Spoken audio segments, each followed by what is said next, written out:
1899 को पंजाब प्रांत के संगरूर जिले के सुनाग नामक गांव में एक सिख परिवार में हुआ था। सन 1901 में उधम सिंह की माता और सन 1960 में उनके पिता का देहांत हो गया। उन्होंने अपना नाम बदलकर राम मोहम्मद सिंह आज़ाद रख लिया था, जो भारत के 3 प्रमुख धर्मों का प्रतीक है।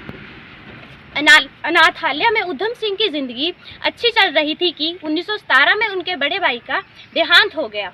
वे पूरी तरह अनाथ हो गए। 1919 में उन्होंने अनाथालय छोड़ दिया और क्रांतिकारियों के साथ मिलकर आज़ादी की लड़ाई में शामिल हो गए। उधम सिंह अनाथ हो गए थे, परंतु इसके बावजूद वह विचलित नहीं हुए और देश की आज़ादी तक तथा जनरल डायर को मारने में अपनी प्रतिज्ञा को पूरा करने के लिए लगातार काम करते रहे।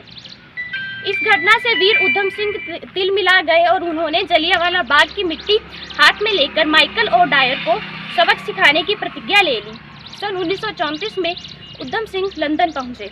बैठक के बाद दीवार के पीछे से मोर्चा संभालते हुए उधम सिंह ने माइकल और डायर पर गोलियां दाग दी। 2 गोलियां माइकल और डायर को लगी, जिससे उनकी तत्काल मौत हो गई।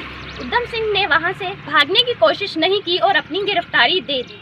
उन पर मुकदमा चला। 4 जून 1940 को उधम सिंह की हत्या का दोषी ठहराया गया और 31 जुलाई 1940 को उन्हें पैटर्नविले जेल में फांसी दे दी गई। धन्यवाद। उधम सिंह की जो जीवनी है उससे हमें पता लगता है कि जो सही मायने में जो देशभक्ति है वो क्या होती है। एक मजबूत दृढ़ इच्छा शक्ति का जो परिचय उधम सिंह जी ने अपनी जीवनी में दिया है।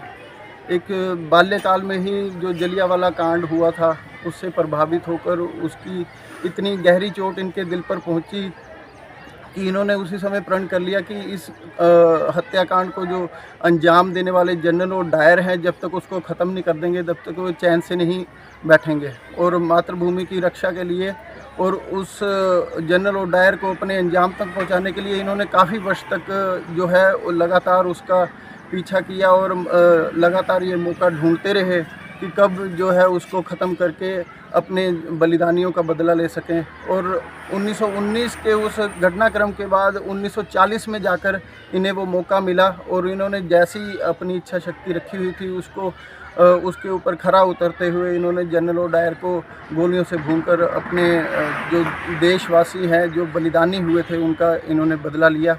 इससे पता लगता है कि इनके दिल में अपने देश के प्रति और अपने देशवासियों के प्रति कितना प्रेम था। हमें ये इनसे सीख लेनी चाहिए और अपने देश के साथ इसी तरीके की मोहब्बत करनी चाहिए। शहीद भगत सिंह क्लब ग्रेड द्वारा यहाँ पे सिग्नेज स्कूल में पौधारोपण भी किया जा रहा है इनकी याद में, तो क्या संदेश देंगे आप समाज? देखिए, इस समय की अब डिमांड है। अभी आप देख रहे हो कि चारों ओर प्रकृति ने जो है प्रलय मचाई हुई है। इसका कहीं ना कहीं कारण हम ही हैं।